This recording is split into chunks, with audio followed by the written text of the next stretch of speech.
नमस्कार साथियों, आइए आप सभी का स्वागत है मेरे YouTube चैनल में। आज हम सीखने वाले हैं कि हम हारमोनियम पे खुद से गाना कैसे निकालें, उसको गाएं और बजाएं। बहुत से साथियों का यह कमेंट रहता है कि सर हम खुद से गाना कैसे निकालें। तो आइए इसी विषय पर आज हम चर्चा करते हैं। आज का यह वीडियो इसी विषय पर है। तो सबसे महत्वपूर्ण बात यह है कि हमें खुद से गाना निकालने से पहले ये पता होना चाहिए कि हम क्या गाना चाहते हैं। सबसे पहले तो हमें जो भी हम भजन, गज़ल या कोई भी फिल्मी गीत गाना चाहते हैं, उस गीत को हमें पूरी तरीक़ा से याद करना होगा।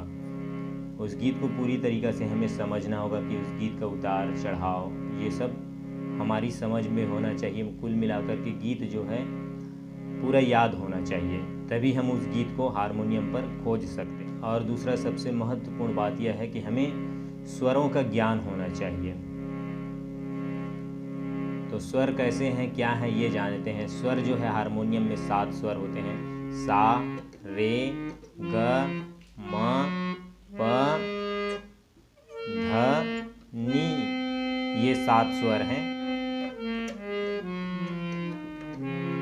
इस तरह से इन 7 स्वरों का हमें ज्ञान होना चाहिए। इन 7 स्वरों का जो है अलग अलग ध्वनियाँ हैं जो क्रमशः एक दूसरे से ऊंची होती चली जाती। जैसे देखते हैं सा के बाद आता है रे, तो रे की ध्वनि जो है सा से कुछ ऊपर है। रे के बाद आता है ग की स्वर भी ऊपर होते चला जा रहा है। ग के बाद आता है म भी ऊंची होती जा रही है। म के बाद है प के बाद है ध के बाद है नी। तो इस तरह से ये सभी स्वर जो हैं एक दूसरे से ऊंची होती चली जाती है इनकी स्वर जो है। और जो ध्वनियाँ हैं वो 2 तरह की होती है। जो ध्वनि संगीत उपयोगी होती है उसे हम नाद कहते हैं, और जो ध्वनि संगीत उपयोगी नहीं होती है उसे हम कोलाहल कहते हैं। और इस तरह से हमें ये समझना जरूरी है कि सभी गीत जो है, दुनिया का कोई भी गीत हो, वो इन 7 स्वरों पर ही निर्भर है। इन 7 स्वरों से ही उन गीतों को गाया और बजाया जा सकता है। ये 7 स्वर सिर्फ स्वर निकालते हैं, यहाँ से आपको शब्द की कोई गुंजायमान नहीं। जैसे हम राम बोल रहे हैं तो ये राम नहीं कहेगा, यहाँ से सिर्फ आपको स्वर ही सुनाई देगा। तो इस प्रकार से इन 7 स्वरों को हमें बहुत ही चतुराई से सीखना चाहिए, क्योंकि गाना किसी भी प्रकार का क्यों न हो, इन 7 स्वरों की मदद से ही गाया जा सकता है। जैसे सा, रे, ग, म, प, ध, नी, ये 7 स्वर हैं। इन्हीं 7 स्वरों की मदद से ही हम कोई भी गीत को आसानी से गा सकते हैं। और ये 7 स्वर ही है जो सभी गाने की जड़ है, और इन 7 स्वरों को हमें अच्छी तरीक़ा से सीख लेना चाहिए, जो स्वर ज्ञान कहलाता है। इन्हीं 7 स्वरों को हम यदि सही ढंग से सीख लें तो वही स्वर ज्ञान कहलाता है। इस प्रकार से ऊपर जो बताए हुए हैं स्वर हैं, ये सभी शुद्ध स्वर हैं।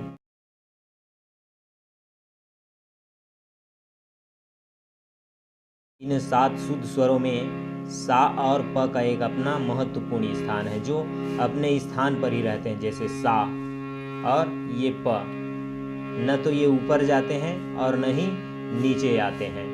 इस प्रकार से ये दोनों अपने ही स्थान पर जो है स्थिर रहते हैं। बाकी के और जो 5 स्वर हैं, रे, ग, म, ध और नी, ये 5 स्वर जो हैं ये ऊपर नीचे होते रहते हैं। जैसे रे है, रे का नीचे जो है ये शुद्ध रे है, और रे का भी एक और स्वर होता है जिसे हम कोमल स्वर कहते हैं। ये कोमल स्वर हो गए। ये शुद्ध ग है, ये कोमल स्वर हो गए।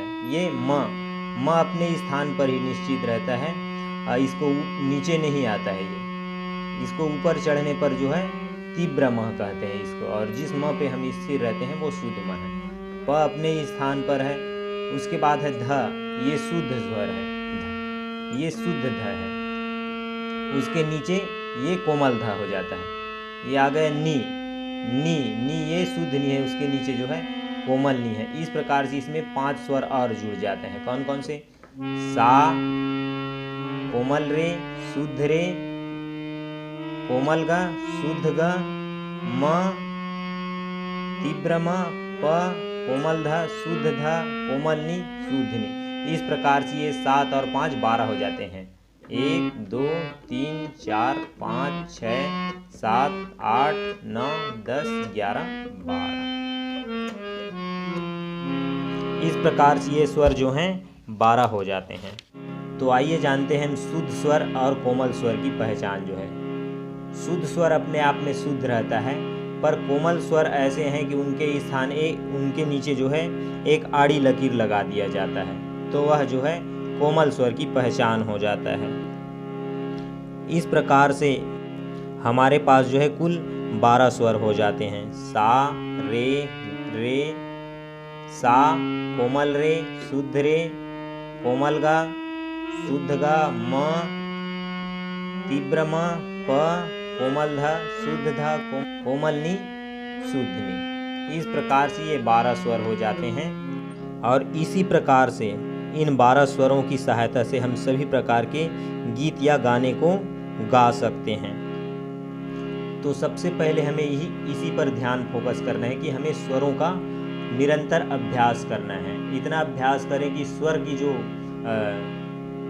ध्वनियाँ हैं वो हमारे मस्तिष्क में गूंजने लग जाएं, तभी हम किसी भी गीत को हारमोनियम पर गा सकते हैं, बजा सकते हैं। जैसे उदाहरण के लिए देखें हम, हरि कथा सुनाने वाले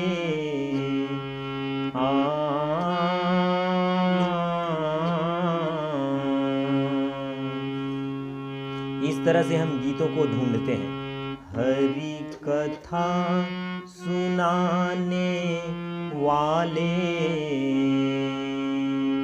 प्रभु नाम सुनाने वाले तुमको लाखों प्रणाम, तुमको लाखों प्रणाम, तुमको लाखों प्रणाम। इस तरह से गीतों की जो शब्द है उसको हम इन स्वरों के माध्यम से जो है 7 स्वरों के माध्यम से ढूंढते हैं। स्वर की जो उतार चढ़ाव है वो गीतों की उतार चढ़ाव पर मैच होना चाहिए, मिलना चाहिए। तो यही जो 7 स्वर हैं और 5 उनके जो स्वर हैं, कुल मिलाकर जो 12 स्वर हैं, तो इन्हीं 12 स्वरों पर जो है पूरी दुनिया का कोई भी गीत को हम आसानी से गा सकते हैं और बजा सकते हैं।